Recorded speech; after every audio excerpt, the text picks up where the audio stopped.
On va démarrer cette table ronde. On l'avait intitulée « Défense et durabilité, est-ce que c'est conciliable ?»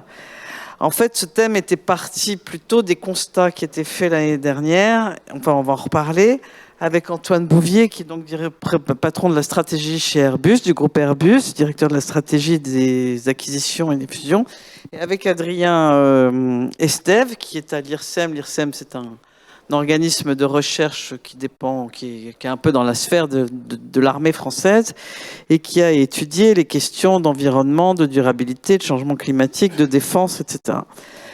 Alors, l'année dernière, on avait eu, il y a un an, le même format un peu le German Business Forum.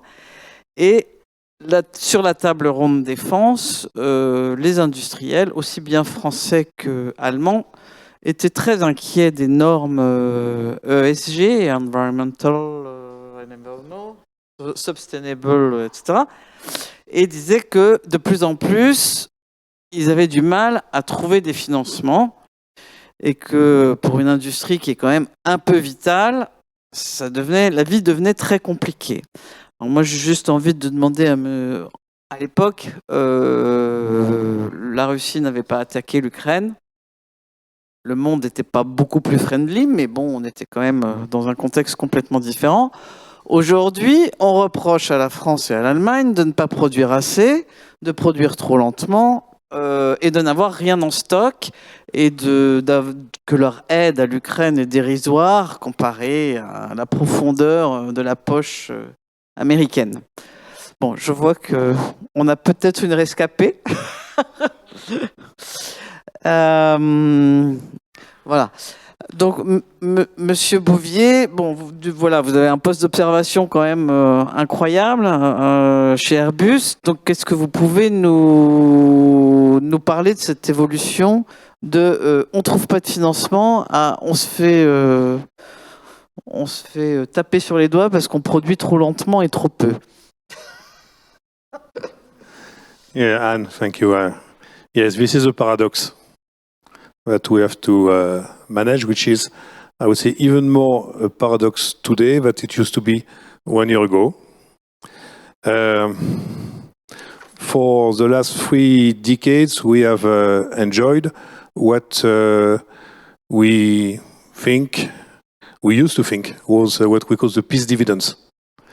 And the war in Ukraine is just a wake-up call, but unfortunately there is no peace dividend, and we have also to admit that these 2 words, peace dividends, have been used mainly in Europe and not in the rest of the world.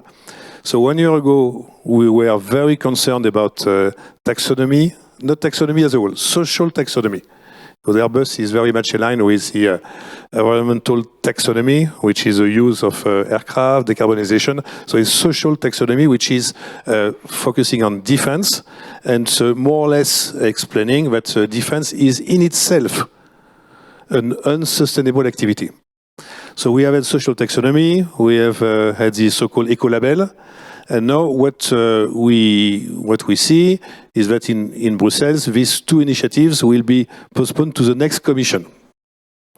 What we also see is that in March, there was an EU Council and in Versailles, and 2 decisions or 2 statements were made.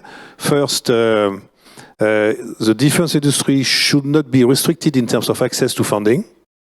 And second, which is very symbolic, is the European Investment Bank should invest in defense, which is something very drastic change against what used to be the policy of EIB.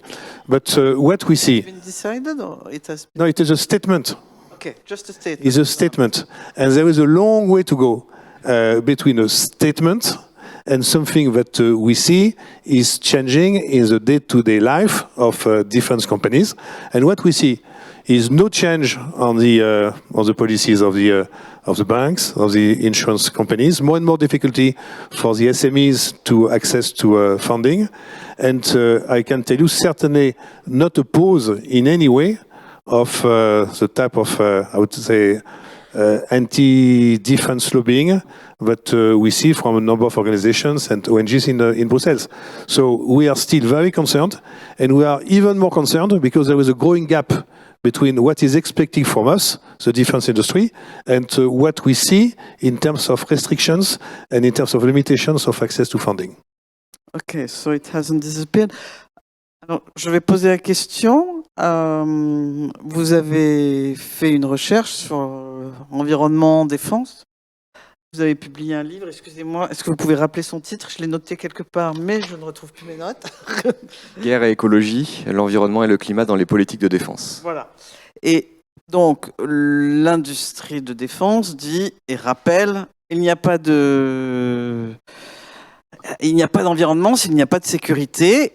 Donc, arrêtez de nous mettre...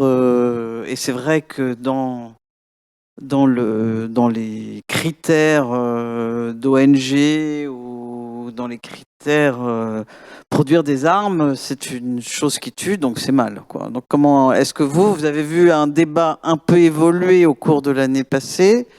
Enfin, je vais vous poser la même question. Où est-ce que vous pensez qu'on est est-ce que cet argument de l'industrie de défense, il n'y a pas d'environnement sans sécurité, progresse ou est-ce qu'il stagne? Alors j'ai envie de dire que non seulement cette idée progresse, mais elle a subi une importante transformation et la guerre en Ukraine n'est pas étrangère à cet état de fait. Le lien entre environnement et défense est un peu étrange à faire. Je ne cache pas que si je vous présente, je vous donne le titre de mon livre qui est Guerre et écologie, vous allez me dire, bon, on est sur deux choses complètement opposées. Dans les faits, quand vous pensez un petit peu, et la taxonomie en fait rentre dans cette logique-là, quand vous pensez un peu aux contraintes réglementaires qui aujourd'hui commencent à naître dans l'industrie civile, mais aussi dans l'industrie de défense, en matière environnementale et climatique, on est face à une nécessité d'une part d'anticiper aussi ces normes et d'anticiper les contraintes réglementaires qui vont être imposées à l'industrie de défense d'ici quelques années. Il y a une directive européenne qui avait un peu marqué un tournant de ce point de vue-là, qui était la directive REACH, il y a quelques années, qui imposait le bannissement de certains composés des procédés industriels, les processus industriels, et qui avait fait l'effet d'un électrochoc un petit peu au sein du secteur de la défense, qui a dû donc changer un petit peu ses manières de fonctionner. Le lien entre défense et durabilité, j'aurais envie d'insister là-dessus, c'est pas seulement un lien réglementaire. Il y a des conséquences opérationnelles très lourdes à introduire la durabilité dans l'industrie de défense et dans la réflexion stratégique. Aujourd'hui, les armées et le secteur de la défense dépendent très largement, pour sa capacité de projection, des énergies fossiles, et en particulier du pétrole, qui permet à l'armée française, à l'armée américaine, à l'armée allemande encore aujourd'hui, de se projeter sur des théâtres d'opération étrangers et de le faire de manière efficiente. Voilà, il faut vous dire ce qui est aujourd'hui le fuel et l'énergie qui est la plus présente dans le mix énergétique des forces armées. Ce qui pose des problèmes assez importants, puisque les Américains l'ont constaté en Irak, quand vous dépendez du fuel, vous dépendez de l'approvisionnement en fuel. Vous dépendez des convois d'approvisionnement en fuel. Et ces convois, quand on a des armées qui se projettent rapidement, ont quelques problèmes à suivre, en réalité, l'avancée des troupes. Et j'ai envie de dire que la Russie a expérimenté les mêmes problèmes en Ukraine, avec une armée russe qui a avancé très vite et des chaînes logistiques qui n'ont pas suivi, notamment pour le fuel. On l'a vu, on a tous vu les images de ces tanks russes, de ces chars russes bloqués en Ukraine, c'est aussi parce que les chaînes logistiques ne suivaient pas. Donc il y a une vraie réflexion à avoir aujourd'hui en termes de durabilité sur une stratégie finalement énergétique qui permettrait de renforcer l'autonomie des troupes et de renforcer l'efficience des chaînes logistiques. Et c'est une réflexion qui a été entamée aux États-Unis, qui est entamée en France également, et je pense que M. Bouvier a vu passer ces documents. La France aujourd'hui, l'Allemagne aussi, ont des stratégies énergétiques de défense où l'on essaye d'explorer de nouvelles sources d'énergie pour renforcer la capacité opérationnelle des troupes. Donc c'est pas un sujet d'écolo finalement, la question de la durabilité dans la défense, c'est un sujet extrêmement opérationnel et qui a des impacts opérationnels très lourds. Ok. Madame Franck, non? Je ne crois pas l'avoir vu. Non? Ah bon, excusez-moi, j'ai cru reconnaître, mais voilà. Bon. Est-ce que Monsieur Bouvier, peut-être vous voulez rebondir. Alors on peut dire aussi que, alors on a vu les chars qui sont bloqués parce que l'approvisionnement ne suivait pas. On a aussi vu quand même dans cette guerre qu'elle devient qu'il y a un usage de robots et de drones comme jamais. Voilà, on sait qu'il y a des recherches sur les drones dans tous les domaines, hein, sous-marins, de surface, terrestres, dans les cieux. Est-ce que si on passe à une guerre où il y a uniquement des drones, finalement, on va devenir durable parce qu'on mettra plus en jeu la vie des personnes? Je lance une petite pique, mais bon, voilà. Quel est l'état de... Qu'est-ce que vous constatez? So this question of drones is a very large question with industrial, military and ESG perspective. So since the theme of this roundtable is ESG, I will not enter into different questions about operational use, but focus on the ESG. Drone is one of the many elements of what we call autonomy. And when it comes to ESG in defense, there are a number of topics which are, let's say, controversial. I don't like so much this term controversial because it gives a very subjective and negative judgment. And when you have the combination of something negative and something subjective, this is not necessarily the right combination. But let's use this term controversial. You have nuclear deterrence, which is seen as controversial. You have export outside of NATO countries, which is seen as controversial. And you have also all the new technologies around autonomy, man in the loop, and drones is part of it. And we in Airbus, but we are just with our colleagues from the defense industry, it's with our countries also, Germany, France. This type of strategic thinking and ESG thinking is very strong in Germany. You may remember what used to be years ago the controversy in France about armed drones. The position which has changed in Germany. So this we should not oppose France and Germany. Maybe there is some time difference for this type of topic, but finally now two countries have more or less converged on this difficult topic. So autonomy, man in the loop. We have a product policy, and this product policy is permanently assessed and tested against our values, what are also the orientations, sometimes regulations of our different countries, specifically France, Germany, Spain, and the UK. And to specifically answer this, your point, our policy is that we should keep anytime and every time the man in the loop for every decision which is potentially lethal. It doesn't mean that autonomy and drones cannot act in a way which is using artificial intelligence or autonomy to have a better understanding of what we call the situational awareness, in particular to reduce the collateral damages. But the principle is man in the loop, and any little decision is at the end decided by a person. Juste, Adrien et Steve, moi je voudrais vous demander, vous avez fait un ouvrage sur guerre, écologie, est-ce que vous n'êtes pas étonné par le champ de bataille ukrainien qui n'est pas très futuriste, ou qui a quelques éléments de futurisme, mais qu'est-ce que, au regard de votre étude, qu'est-ce que ça vous a soulevé comme sentiment, comme réflexion, comme réaction? Déjà, je trouve que le conflit ukrainien illustre assez bien l'importance de l'énergie en opération aujourd'hui, comme je l'ai signalé avec les chaînes d'approvisionnement russes qui n'ont pas fonctionné. Mais aussi, j'ai envie de dire plus généralement, on parle d'autonomie de man in the loop, on parle aussi aujourd'hui d'autonomie énergétique de manière plus large en Europe aussi. Le conflit ukrainien a amené une conscience plus accrue de la dépendance énergétique que nous avons envers l'État russe, de la dépendance énergétique que nous avons envers la Chine. Ça a été évoqué plusieurs fois depuis le début de ces rencontres.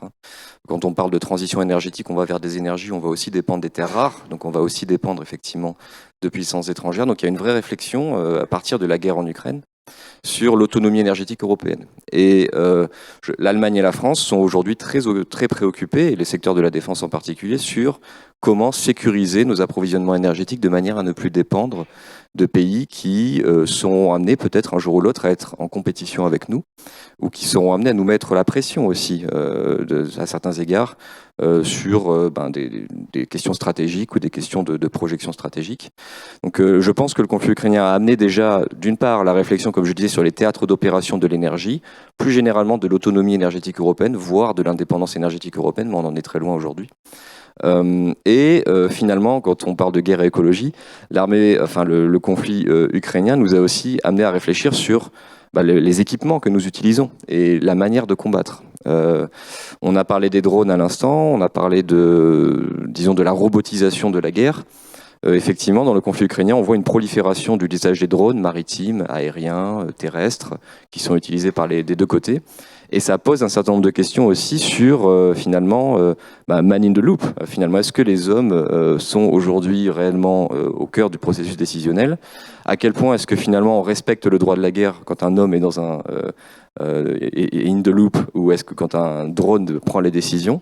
Donc, quand on voit les conséquences environnementales du conflit aujourd'hui qui sont désastreuses, hein, on l'a tous constaté, est-ce que finalement on est face à une évolution de la conflictualité où on va aller vers plus de robotisation? Est-ce que cette robotisation va entraîner de meilleures décisions? Et ça, c'est une question plus générale. Est-ce que la robotisation de la guerre, c'est une bonne chose d'un point de vue décisionnel et d'un point de vue du ciblage aussi, plus généralement? Ou est-ce que finalement, ça ne va que faire amplifier les conséquences des guerres? Et ça, c'est une question que j'ai envie de dire ouverte, et je pense que la personne, Monsieur Bouvier, est plus à même d'y répondre directement. Monsieur Bouvier, alors bon, on va quand même parler un peu de franco-allemand, puisqu'en ce moment, dans la défense, alors évidemment, nous, on met le zoom sur ce qui ne va pas. Et c'est-à-dire sur un certain nombre de programmes qui ont été lancés et qui n'avancent pas. Donc en gros, le char du futur, l'avion du futur, la rénovation du Tigre, les patrouilles, enfin tout ce qui a été annoncé et qui 5 ans après n'a toujours pas émergé. On a aussi des différents, on n'a pas très bien compris sur la protection anti-aérienne dont ont besoin malheureusement tous les pays, mais bon, apparemment, on démarre à quelques pays et pas à tous les pays. Et quand même, il y a 2 jours, vous avez fait l'industrie de défense allemande et l'industrie de défense française ont fait une conférence à Berlin pour dire si, on y va, on va faire ensemble l'avion du futur, ça va bien se passer, on est alignés. Alors, est-ce que le conflit ukrainien rapproche en obligeant l'Allemagne à avoir une conscience de la nécessité d'avoir une défense plus musclée, ou est-ce qu'il entraîne tellement de changements que pour l'instant on est dans une espèce de... Vous voyez ce que je veux dire, on est plutôt dans un éclatement, ce qui suscite des... Voilà.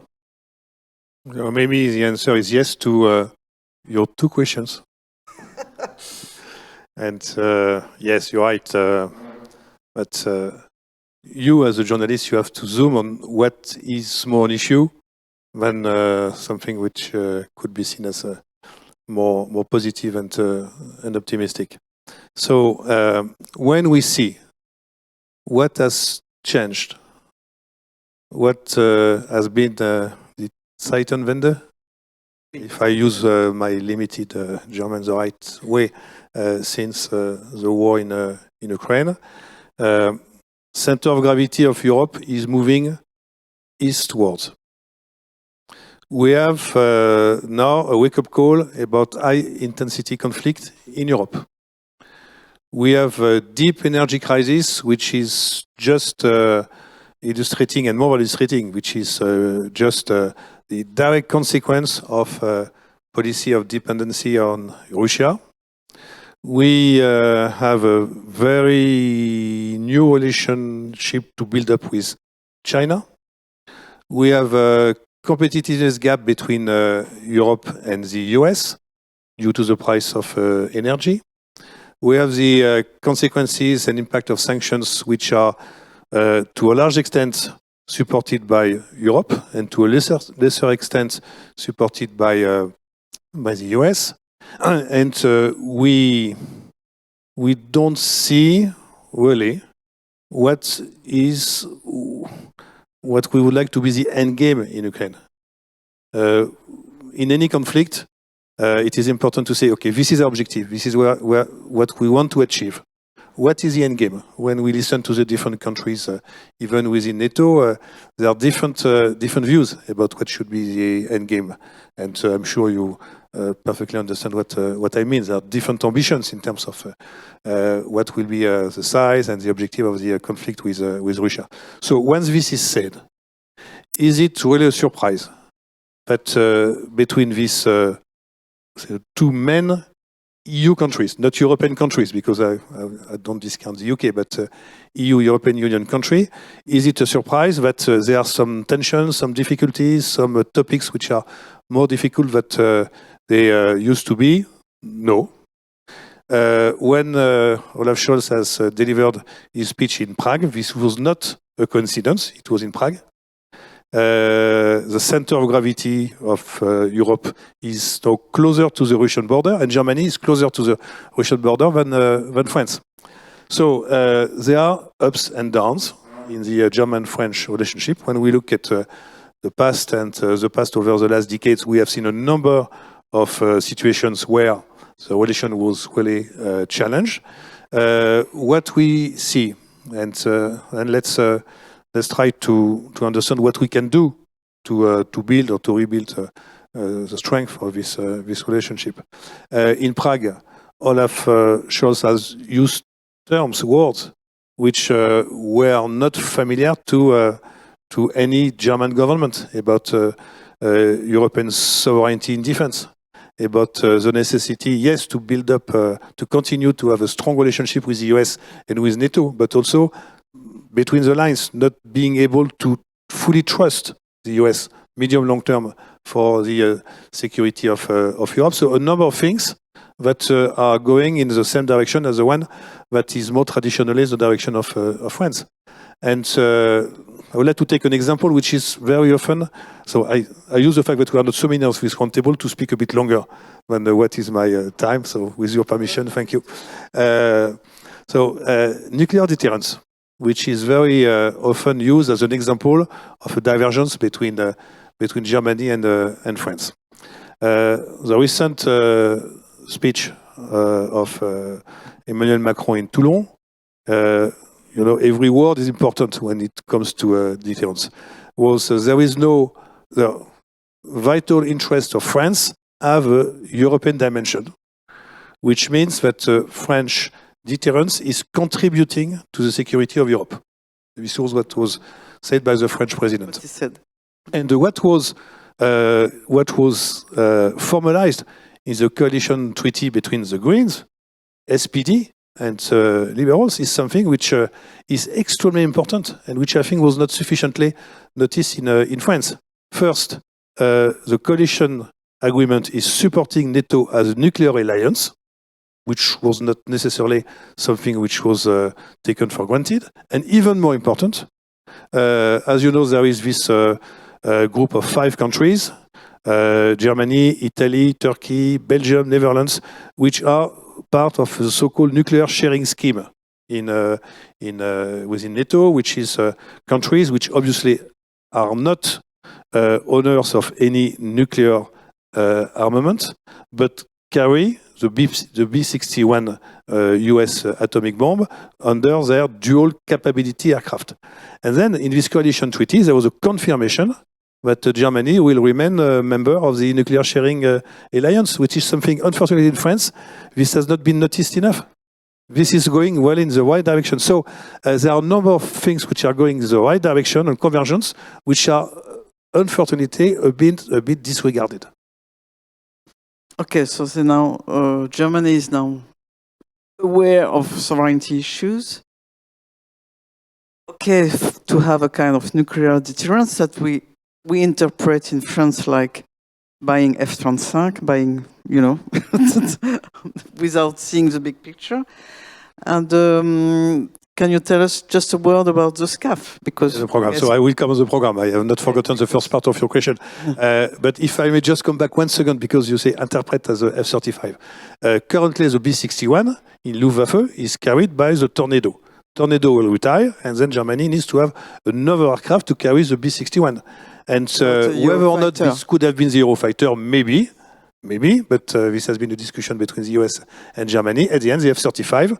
How many there are? 35, which is equivalent to the number of Tornado to carry the B-61.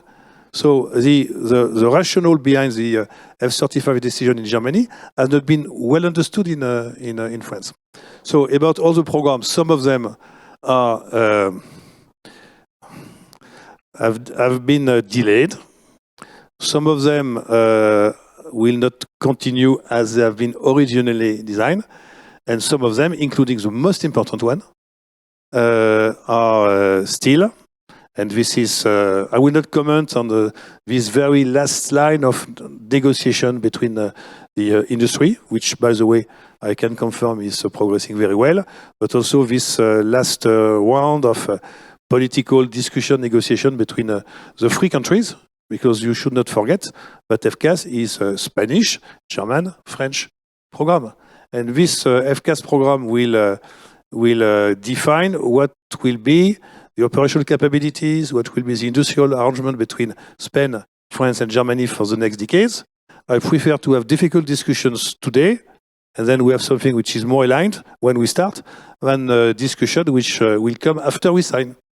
So we think that there is a right level of optimism and confidence that we could converge quickly, but we will see. Alors, peut-être oui, je vous en prie, passez la... Alors, je voulais interroger Ulrike sur la perception allemande, mais comme elle n'est pas là... Okay. So 2 questions, really.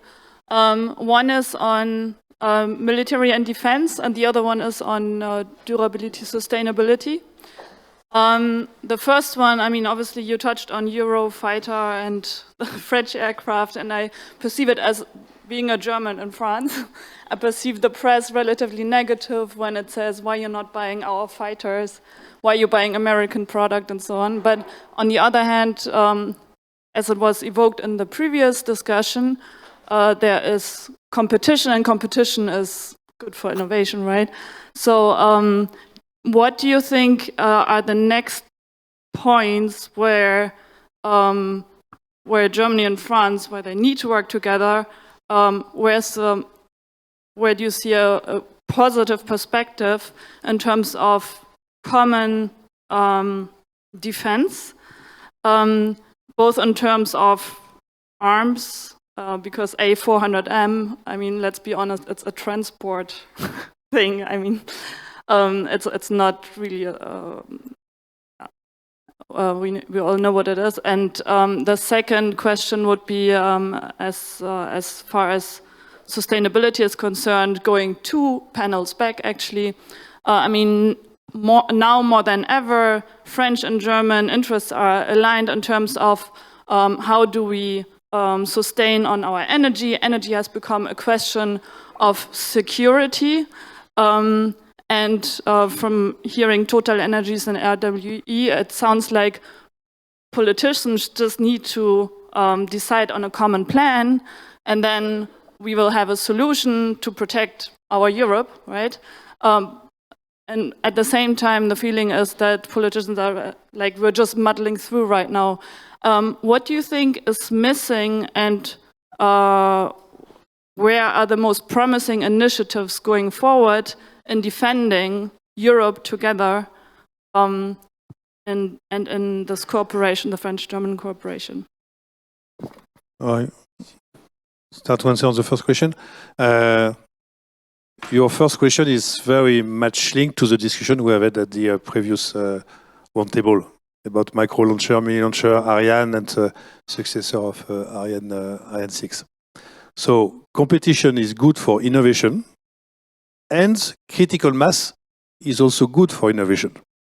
If you don't have, in the early stages, the right level of competition with different ideas coming together or confronting with each other, what is called in the US on defense, red team, blue team, which may be within a company or which may be between different companies. You don't have this emulation, this open mind, which is necessary for innovation. But if you continue in Europe to have redundancy, then you have duplications, and duplications is just the enemy of critical mass. So the question we have, this is true for space, this is true for defense. The question is how and when to transition from competition, then different teams, to cooperation, which is a condition to secure critical mass. And to illustrate this question with the previous roundtable, this will be probably in the course of this decade that we will see the different initiatives in Europe about micro mini launcher, ISAR, RFA OHB, Maya, Avio, other companies. There is a very volatile and innovative landscape, but then we'll have to converge. So the question is when, under which conditions, what is the governance, what is the agreement among industrial partners, but also among countries to converge. And this is where we are on the FCAS. What we will launch, hopefully in the next coming weeks, is not the development of a program, is the demonstrator phase. And this demonstration phase will allow to de-risk a number of technologies. And to de-risk technologies, this is not just a unique line of technology. You have to also to consider and to oppose different technologies. And once we have made this sort of internal competition phase, we'll decide or not to develop and to launch a program. So in every situation, we have to keep in mind when it is the right time to get to the critical mass priority compared to the innovation and opposition between competition between different options scheme. And this is, in my view, where we are today with the FCAS. You would like to? Yeah, thank you very much for your question on sustainability.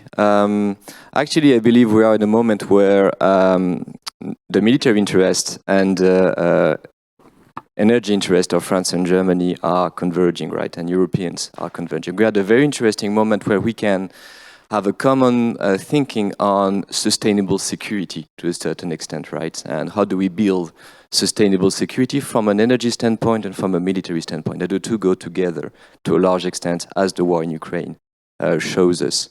So, but there needs to be, first and foremost, I believe, a change of paradigm in the way we perceive sustainability. Sustainability has been perceived by industrials and by industries and by politicians as a constraint for a long time.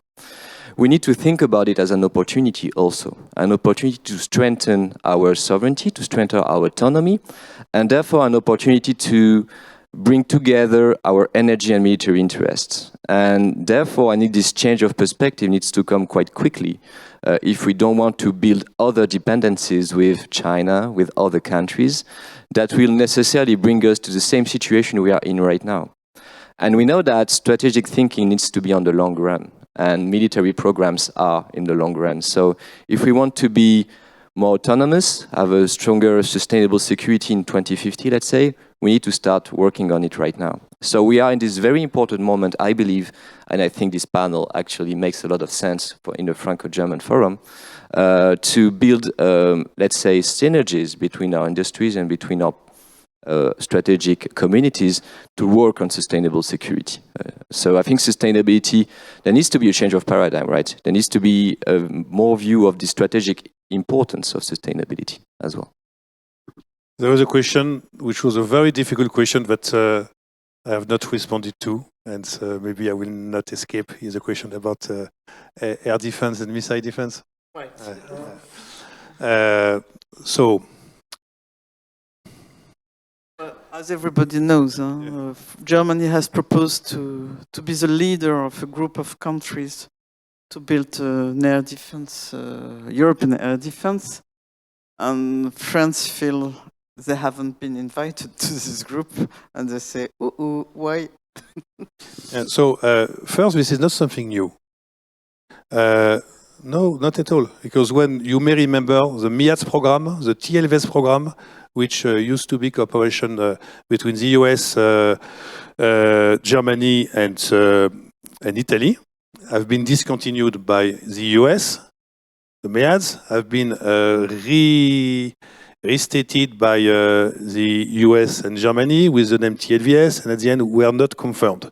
And this program were not in cooperation with France and Italy. This was a pure Italian, German, US program for ballistic missile defense and air defense. There is something which should be understood before we enter into any discussion about programs. What is a threat? What is a link to nuclear deterrence?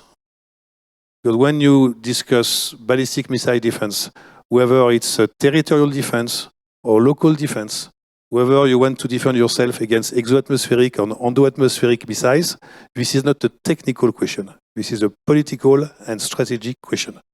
And I will not enter into this debate, which is probably the most difficult one today between France and Germany. I will just say that this is, in my view, an opportunity to take some distance with the different programs which have been mentioned, the Italian, French SAMP-T-Aster, this program with Germany and some countries of Middle Europa, and then for France and Germany to take some distance and to have a look which is not program-oriented, but which is focusing on what is a threat, what is the way to defend Europe against this threat, and how to position this defense with other elements which are directly linked to this debate, which are nuclear deterrence, and position it towards Russia, Iran, and potentially China.